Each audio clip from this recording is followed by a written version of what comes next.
Авторлық әңгімем тук-тук. Бір күні түнде біреу есігімді тақылдатып жатқанынан оянып кеттім. Сағатқа қарасам 2:37 болып тұр. Маған біреудің осындай түннің жарымында келгені өте таңқаларлық жағдай болды. Оның үстіне түнгі қонағым есікті қатты қағып жатыр. Мен кім келгенін көру үшін орнымнан тұрып дыбыс шығармауға тырыстым. Есікке мұқият қадамдармен жақындадым. Кенеттен «Тез ашыңызшы» деген әйелдің бірдеңеден шошынған дауысы айғайлай түсті. Кез келген мен сияқты қарапайым адам көмектесуге ұмтылатыны анық. Мен де көмектескім келді. Есікті ашу үшін қолымды создым. Бірақ есік тұтқасын енді ғана ұстамақ болғанымда есік қаққан дауыс алдыңғыдан да қатты шығып бастады. Белгісіз қонақ барған сайын қатты қағып барады. «Тезірек ашыңыз» деп айқайлай бастады. Бірақ қазір әйелдің дауысына бірдеңе болды. Дауыс тембрі өзгеріп, дөрекі бола бастады. Мен есіктен жаймен алыстап тыңдай бастадым. Енді ашқым келмей тұр. Дауыстан денем түршіге бастады. Есіктің қағылуы ұзақ уақытқа созылды. Ал маған тіпті дыбыс шығарудың өзі қорқынышты болды. Сондықтан мен үлкен ағаш шкафқа арқамды сүйеп отырдым да күттім. Белгісіз әйел есік қағуды жалғастырды. Дәлірек айтсақ, ол есікті күшпен соққылай бастады. Шамалы уақыттан кейін бұл жаратылыстың дауысы өзгере бастады. Енді бұл әйелдің бір нәрседен шошынған айқайы емес, жануардың ырылы аралас жуан дауысқа ұқсап барады. Соңында маған есікті ашуды бұйырды. Аяқ-қолым дірілдей бастады. Мен орнымнан ақырындап тұрып, бұл тіршілік иесіне қарау үшін есікке қарай ақырын үнсіз жүріп бардым.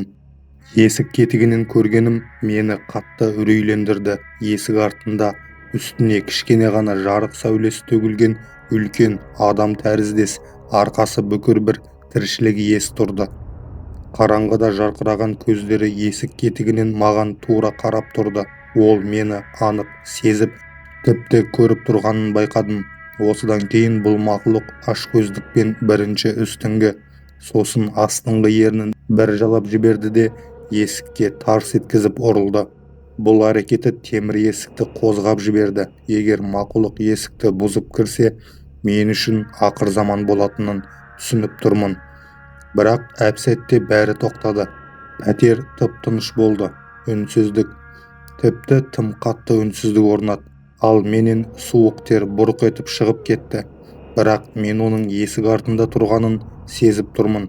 Сонымен қатар менің кішкентай шығарған бір дыбысымның өзі оның ішке ұмтылуына себеп болуын біліп тұрдым.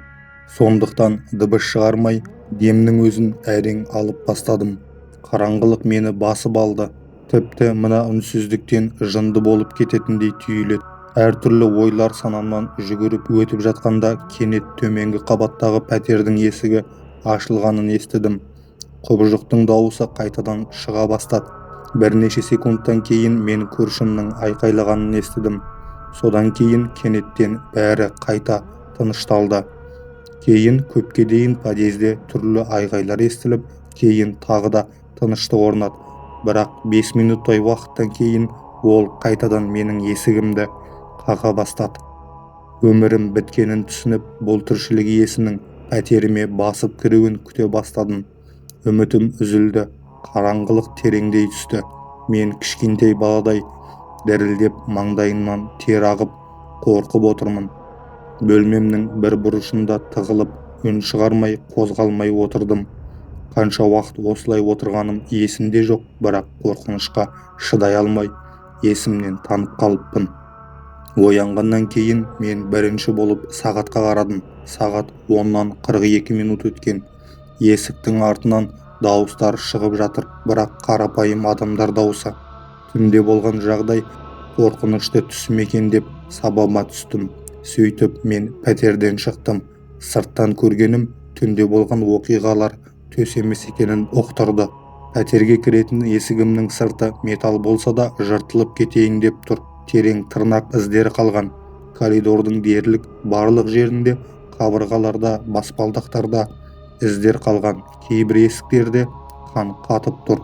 Кемірілген сүйектер мен адам денелерінің бөліктері әр жерде шашылып жатты. Кейбір пәтерлердің есіктері айқара ашылып тұр.